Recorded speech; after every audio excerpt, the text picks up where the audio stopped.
Hey, everybody. We're back from Africa and back from the wine cruise. And then Tiffany's getting ready to leave. So we wanted to do our wrap up of our many, many days in Kenya and Tanzania. Yes, the Africa download, if you will, of the trip. It was amazing. I'll be honest with you, Mandy and I probably thought this was a one and done kind of trip for us. Go see it, kind of be done. Day 2, we were like, we'll be back. I don't even think we didn't even get out of Kenya, and we were like, that's what I'm saying. It was day 2. Yeah. I mean, we were still in Hemingway's, I think, on our way, and that's when I think we saw the elephants on our way, and on the side of the highway. Yeah, on the side of the highway, we were like on the right, and then big giant bull elephants just walking up to like a, in the south there would be a blue heron and maybe a alligator or something in the ditch on the side of the highway. No, they get bull elephants on the side of their highway, so all right, no problem. Correct. But yeah, which was pretty impressive. So I think that's when we both went, this is not going to be a typical trip for us. And the landscape is so different depending on where you are. I think that was kind of shocking to us. Something else that was shocking to us is we neither one realized that the migration actually never stops. It's a constant circle depending on how many years did I teach science? How many 9 million nature shows and things I've read on Africa and on the Serengeti and on the savannah and taught biomes for how many years, and never did we ever know that. So you always hear, even as travel agents, you hear, well, you really need to go in the fall if you're going to catch the migration. Well, you can catch the migration year round because those wildebeest, they never stop moving. The migration, that seventh one, one of the natural wonders of the world is the Great Migration. But what everybody talks about is what we actually got to see. And we'll talk about that later. But when they crossed the Mara River. Right. So that is when they're talking about timing and what people go and sit for hours. And we'll also talk about that. That's where they are and when they are. But so let's begin at the beginning. Let's begin at the beginning. We chose the fall because it's before the rainy season, after the extremely hot time. So there are benefits of going at different times for these very reasons, although you can go at any time to see the migration, just depending on where you are. Yeah, it will just change where you're going to be in the... Right. Exactly. So, but we started in Nairobi because of a very special location that we wanted to see. But it is a long process of getting there. We chose a flight that had a 12-hour layover at London Heathrow. And we did that strategically because we knew once we got there very early in the morning in London, we had a hotel room. We went to our hotel, we showered, and we slept before we had to go back that evening to get on our flight to head into Nairobi. Right. So we did not say, 12 hours in London, let's hop in a cab and go get some, as tempting as going to get cider was. No, we did not do that. We did not jump in there and go do fun London things. We went to bed and we slept, and most importantly, I feel like at this point, was we showered. Correct. So, we had already had our flight from, because I left Savannah and went to Atlanta. And of course, when Tiffany travels in September, there's always going to be a hurricane, as we've learned. So Tiffany had to leave Savannah early to get to Atlanta so that she didn't miss that connection flight. Because as we tell you guys, sometimes it's cheaper to buy individual tickets than an entire package. So I had a ticket from Savannah to Atlanta and Atlanta to Savannah, and then a ticket from Atlanta to Africa and back. So I left early that morning, sat in the airport for a while, not quite 12 hours, but a while. And then Mandy met me there, and we went on and got on our flight from there. So we had a typical flight from Atlanta to London. Then we had our sleep. Barring the crazy people on the plane, we had a typical flight. Okay, let's have that conversation because let's have a brief pause and say, when they bring you your food and you get done with your food, they're going to come back for that tray. They will. You and your multiple people around you do not need to then stand up with your tray like this and wander the aisles of the plane looking for someone to take your tray. It was y'all. Not once, guys. Not once. There were like 4 or 5 people that did this, and we could not keep it together, to the point that the flight attendant would come hang out with us because she recognized that we were giggling over all the crazy people on the plane. A lady had her hood up. I don't have my jacket. She was in her jacket, and I mean in her jacket, like had it completely closed and was sitting there. Another man had his head hanging out in the aisle, like his whole head. It was like Final Destination waiting to happen. I mean, it was just, that one plane ride had more crazy people on it than we have had in a very long time. It was insane. So we had a good time on that flight. Our flight attendant loved us. She gifted us with many things, including several laughs and hugs when we got off the plane. Like, we had bonded over the crazy people on that plane. So yeah, landed in London. Found our way. There is a hotel, the Sofitel. There's actually 3 hotels in London Heathrow that you can book for day rates. The Sofitel is a high 4-star, 5-star type hotel. It has restaurants and a bar and a gift shop and all that kind of stuff. So checked into the Sofitel, got our sleep on, and then woke back up for our flight to Africa. And even when we landed in Nairobi, we also had another hotel there because, guys, we left August 30th. We arrived in Nairobi at 5 a.m. Nairobi time. Nairobi is 7 hours ahead of us. So for us, again, it was early morning. We can't normally check into a hotel until about 3, if you're lucky, maybe noon. And we knew that was just not going to, after traveling for literally almost 2 days, we were going to need another hotel room. So we had another hotel at the airport. So we left the airport, went to the hotel. This is the fun fact. It was pouring rain when we landed.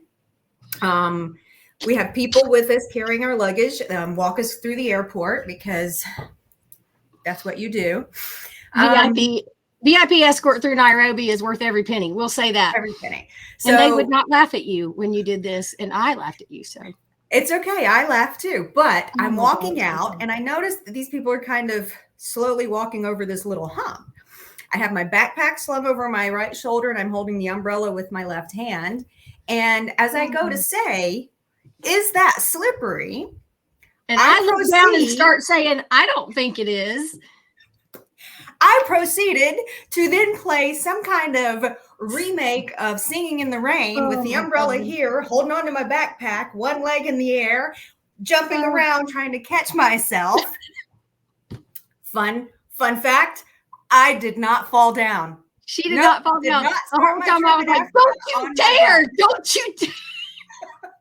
Don't you dare fall down. And those poor people that were escorting us to the airport were like, this lady's just yelling at her while she's falling. There was nothing I could do. There was no way I was going to catch her.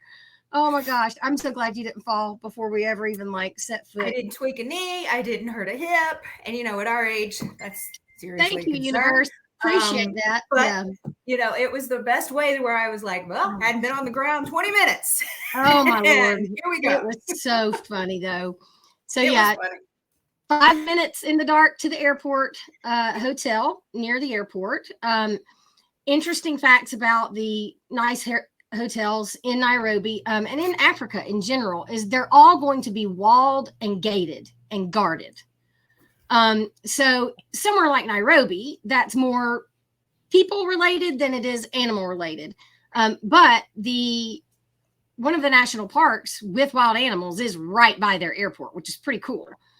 Because we saw zebras and a giraffe on the way to that hotel. Correct. So at 5, whatever in the morning. And this particular hotel has a rooftop viewing of the park. So you're 5 minutes outside the Nairobi airport. You can be sitting on a rooftop viewing platform looking at Africa savanna wildlife, which is pretty amazing. So did that, had a very nice sleep there, and had our included breakfast.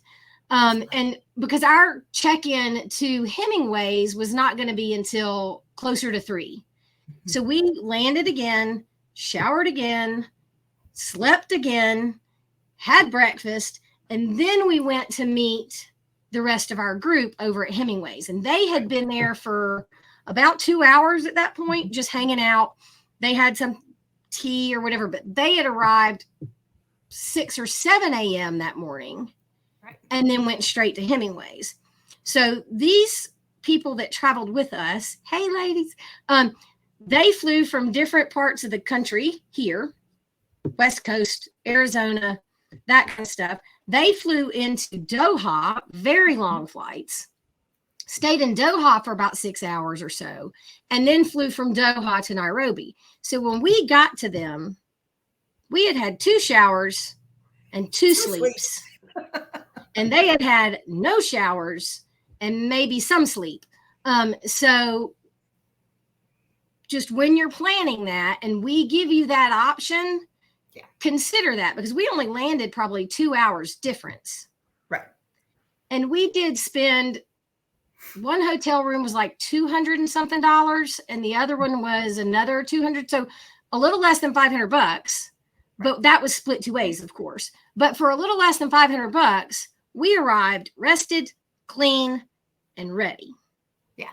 And I will tell you, the important part of that is when you travel, day 3 is the day that your travel catches up with you, because you're tired. full of adrenaline when you land, you're excited, you're moving around, you take a little nap, then you go to sleep, then you're in the next day, you're ready to get started.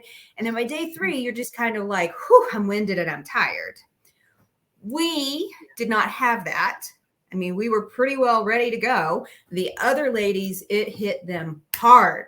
Like they were just 4 o'clock in the afternoon. They were like, it's got to be midnight. I'm ready for bed. I don't care. Because when we had our tea, that day, that afternoon, we were going to do our tea at Hemingway's, and they were hurting. And the good and the bad of the tea at Hemingway's, because I do know that this is an Instagrammable, people want that. This is just like a bucket list item for a lot of people who have Africa on their list. Hemingway's, the property itself is absolutely beautiful. The staff are fantastic. You can 100% tell that this is an Instagram known location. For the good and the bad, right? The good, it is stunning. It really is. The rooms are fantastic. The food tasted great. The staff were great. But 70% of the people walking the halls with you are there for their Instagram shot. So selfie sticks, tripods, all sorts of interesting people watching outfits rolling around through there. But then you're walking by occasions, and you're like, oh my God, am I messing up their picture? Am I getting in the picture? You know, they're over this beautiful thing. And you're like, oh, never mind. I can't go over there because they're taking the picture. So that's kind of the negative part of it, because and they're a destination property too. So we were only there 2 nights, and both nights there were things happening. Weddings, receptions, birthday parties, you know, they are a destination for events. So that was also going on a good bit while we were there as well. So back to the tea. The tea was lovely. As far as the presentation of what we had, everyone seemed to like the Nairobi tea, that type of thing. But we waited a very long time. A very, very, very long time for that. And I don't know still what the issue was there, because we made appointments. I mean, we made reservations for that tea at that time months ahead. So they knew we were coming. Of course, when Tiffany and I landed and we checked in, we confirmed it again. So it was just, we never did really figure out why it took over an hour for them to even really start to serve us, which was interesting. But it was very pretty. The bakery items that came with our tea, I felt like everyone at the table said they were average in taste. In presentation, A+. In taste, B. And that was with 12 different options on the little tray. So I don't want to burst anybody's Hemingway tea bubbles if that's been a lifelong dream of yours, but just manage your expectations on taste and give yourself plenty of time to do the activity is what I would recommend. The property itself has a pool. It is not heated. When we were there in September, it was cool outside. You were at a pretty high elevation in Nairobi already. So just go with that understanding. I don't think I saw anybody swim the whole time we were there. It was too cold. But Hemingway's is right in the main area of Nairobi. So you're going to be close to all the things that you want to do there and very safe, that type of thing. Once we left Nairobi, well, then we went to the elephant. So that's the reason we were there. We were there. We wanted to go to Sheldrick's. And that is the elephant orphanage. They go out, they rescue the baby orphans. They even help the adult elephants and things of that nature. So we had a private feeding with the baby elephants. And that meant that our little group of 6 were the only people there when they pulled the babies out to feed them their bottles. The babies get fed bottles 3 to 4 times a day. So they get usually 2 to 3 bottles each, and the keepers are there and they have them. They call in the first group, the younger orphans, the nursery brigade is what they call those. Then we have the little bit olders and the little bit olders as they wean them off from 3 bottles to 2 bottles and stuff like that. So we were in the mix of baby elephants, just us. You see her hands? She's so excited. This is when you know Tiffany's excited. And I would say before they opened, because that's important too. It wasn't that we 6 were back in some little corner and all these other people are milling around. No. We were there an hour before show opened. So we got there at first feeding. The animals were fresh. The keepers were fresh. Everything was super perfectly clean, and there had not been people there stressing these animals out or anything. Not that they allow them to do that anyway. But so yeah, we were there before anybody else showed up. Right. And 6 of us they said there are 27 orphans, right? But then they called the naughty ones out. They wouldn't let the naughty ones away from us.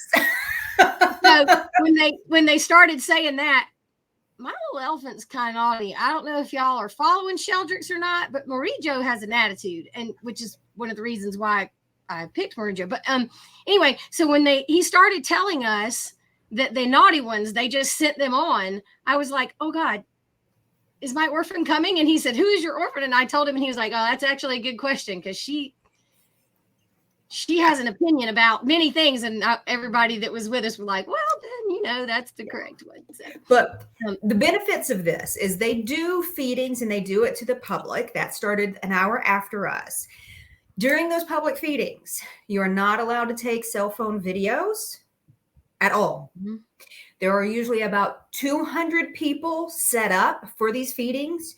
You do not have personal access to the babies. The babies will kind of walk around a ring, and if they come by you, you're welcome to pet them. But we were in the middle of that ring with them. Now, I have to be very honest with you.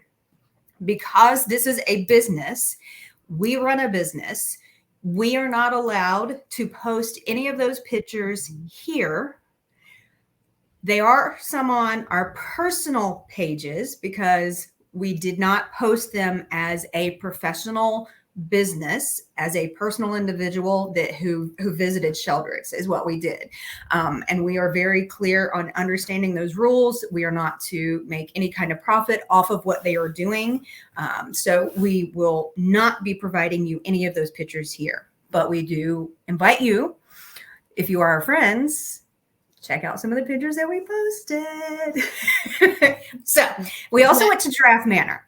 Giraffe Manor is a little bit different because the giraffes are just kind of there walking around. Giraffe Manor, if you want to stay there, currently has a 3-year waiting list. So if you're looking to go in 2026 or 7, let us know. We'll get you on the list. But it is not something that's plan around that. Yes, because and that is something that I wanted to point out too, because that was an unexpected thing. We didn't realize, and no one really, even our guide said he had not done what we did that day. So the Giraffe Center, it was very, very much like when you go to the zoo and get to feed a giraffe. Yeah. So it is, in my opinion, not worth a special trip to Nairobi for. The information in the center that you get is the same information that you find on the internet about the founders of Giraffe Manor and the center and all of that. There's no extra special anything cool about that. The people giving you the tour are not keepers. It's They're just guides. and the thing that we got to do was we could see the manor. Mm-hmm. In the distance, and the giraffes like milling around outside the manor, but to stay in the manor 3 years, people. So if that's on your list, 3 years, tell us now. Yes, we can plan the rest of your trip around it. But that being said, we were still high from the baby elephants, to be totally honest, and then left there, and then we got to go to the Kobe bead facility, the Kobe Tough. Kobe Tough, and that's KOBE Tough. KOBE Tough, like this meat is tough, or these women are tough, which is what it is. Yes. These women are tough, and they've been through a lot. Mm-hmm. And this particular facility supports 46 women and educates them. And so basically it's a place where they create art with beads. They make the beads. They hand roll the beads. Mm-hmm. They hand paint the beads. And then they use those hand painted beads in a variety of artistic things. Yeah. They also weave. They do purses and things like that, earrings. And beautiful leather too. They have beautiful leather stuff. So, but all of the proceeds to this place go into the set of women that are in the programs, housing, education, healthcare, all of those things.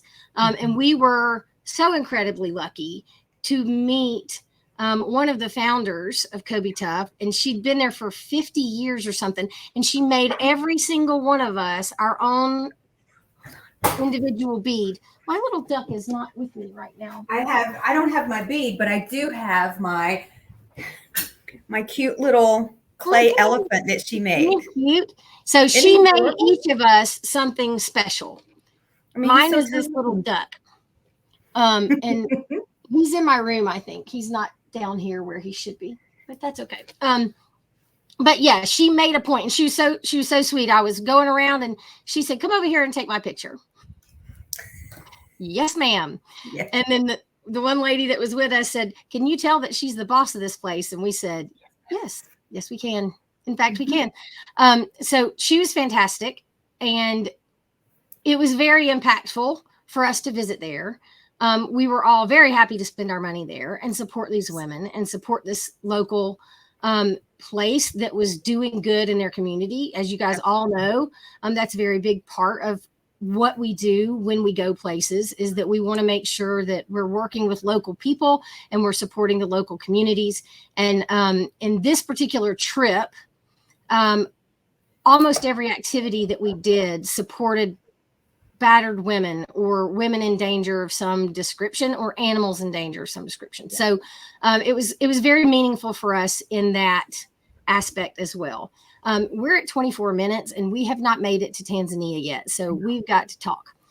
After we left there, we took another flight and we didn't fly. We're going to have to do this in two.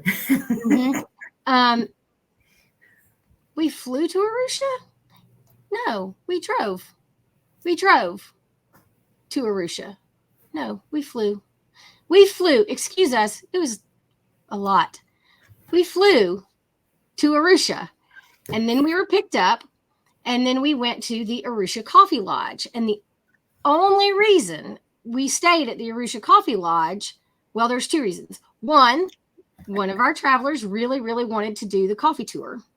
We were going to stay a night in Arusha either way, because it is a very long way from Arusha Airport to the Ngorongoro Crater, which is where our first official safari camp was.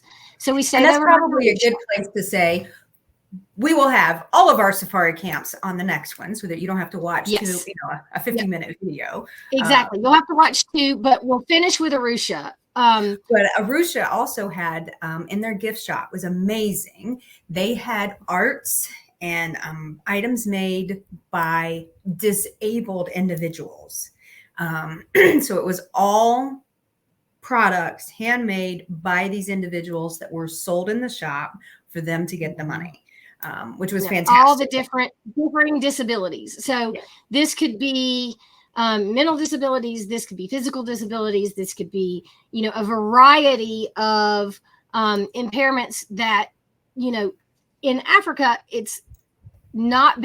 these people have not been very well treated. So to see that there are now funnels for people to be able to support them is huge. So that was fantastic. Arusha's food choices were great. There were multiple places to eat. Multiple places. This is where we posted where did we spend our last, evening there. Right. And none of y'all got it right. None of you got it. Not even our husbands got it right. Yeah. So, but no, lovely evening. The room was beautiful. There is no air conditioning in that beautiful, beautiful property. There is no air conditioning. So be advised. There's that. There's that.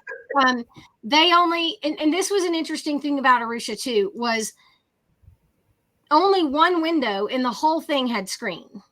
Yes. Thankfully one did, but only one. It's better than Italy. If you remember our whole Italy situation, we at least had one screen. Correct. We at least had one screen and the sheets or the screens around the bed. So, right. But we also had an oscillating fan that happened to be oscillating fan blowing, screens around the bed, but only one window with a screen and no air conditioning. So that really is important when you're talking about planning when you go.